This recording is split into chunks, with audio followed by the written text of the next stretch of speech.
Tracking the source of an addiction can be really hard to nail down, and just when you think you've got it, it jumps back up and runs away. A couple years after the switch from hours of mindless scrolling to now almost creating as much content as I consume, I suddenly felt an urge to explore the deep parts of my unwholesome motivation. Not only that, but also the benefits of the balance I've now found, and how I was able to quit with surprising ease.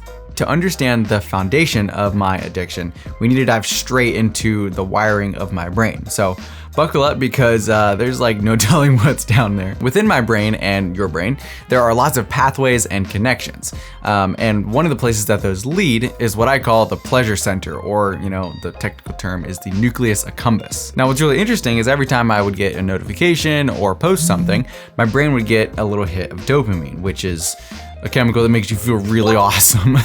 Every time this happens, I'm effectively rewiring my brain to encourage that dopamine hit.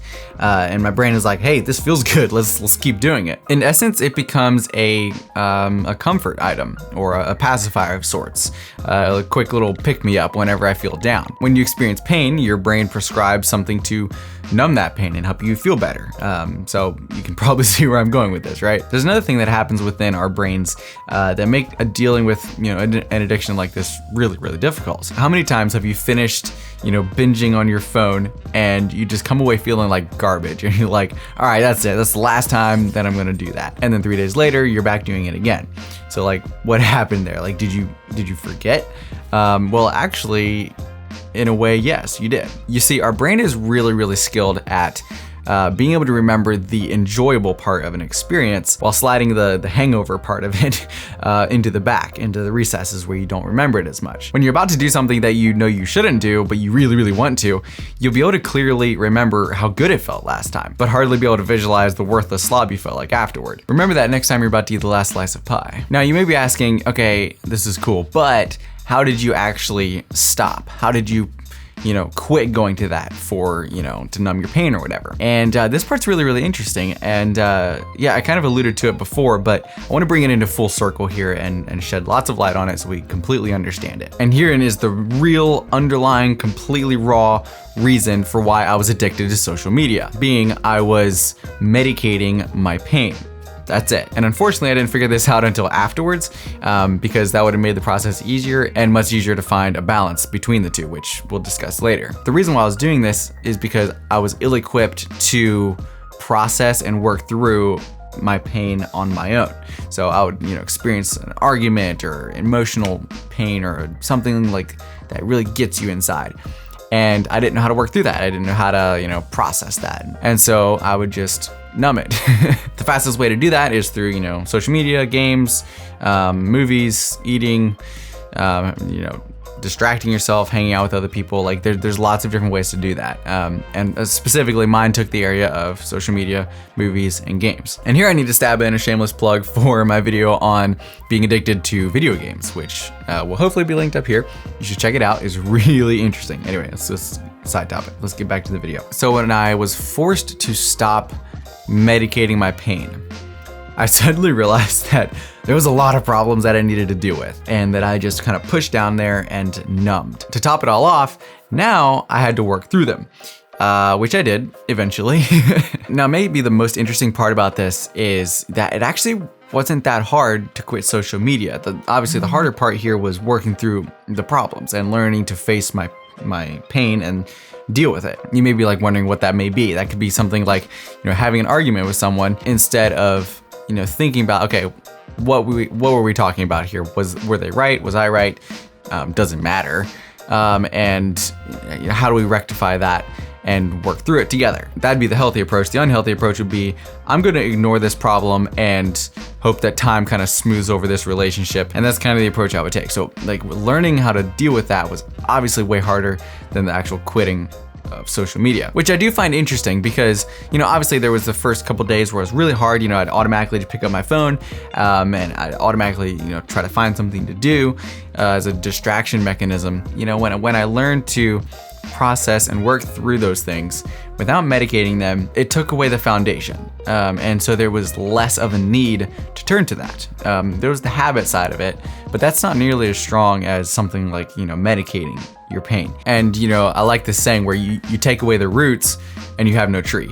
And the roots was, what I'm saying here, the medicating of this stuff. And the tree was the results of that, turning to social media, turning to games, turning to people, and, whatever I turned to help smooth that over. And unfortunately, I did turn to people some.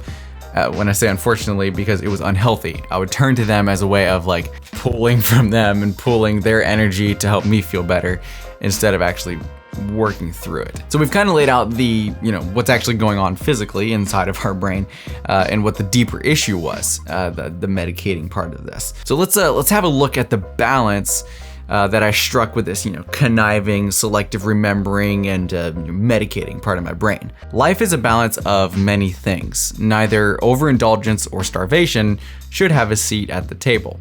Yet many times, these two extremes are the only things that are considered. One side says, social media is of the devil, and it's terrible and evil, and it's out to kill you. And the other side, behaves as if there are no side effects of it, and they just willy-nilly straight into it. Both are wrong, by the way.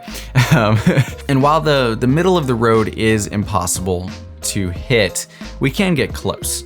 So here's how I found or chose where that was for me, where the middle of the road fell for me specifically. Because let's be honest, I rely on social media to do this, and so I have to still be engaged and aware of what's going on there. The first thing I did was I made access something that required intentionality. I removed the apps from my home screen. I didn't delete them, I just removed them so that in order to open them, I had to actively search for them. Like swipe down on iPhone, you can type in the name of the app.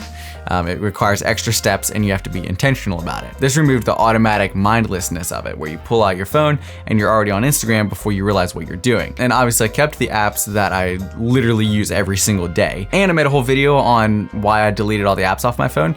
You should check that video out up here. It's very interesting. And it's a huge productivity booster, I'll just say that. The second thing I did was a mindset shift in the form of one very simple question. That question was, is this taking me in the right direction? In other words, does scrolling through Instagram for half an hour take me closer towards my goal and values in life, or does it take me farther away? Because it doesn't do neither.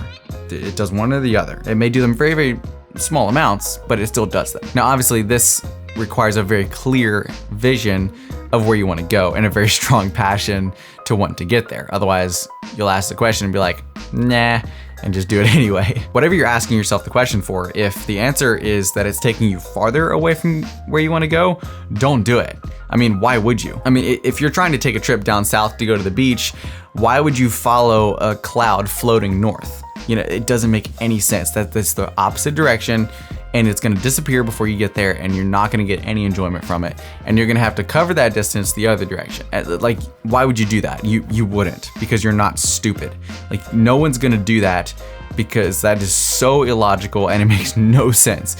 So if you actually care about where you wanna go and the vision you have and the goal that you're trying to accomplish, you won't do that either. And this applies to so many areas. For example, it's legitimately hard for me to lay in bed after I wake up, because that thought is just in my head about everything I do. And obviously there's some things that it doesn't apply to. Does mowing my brother's yard because he asked me to take me in the right direction?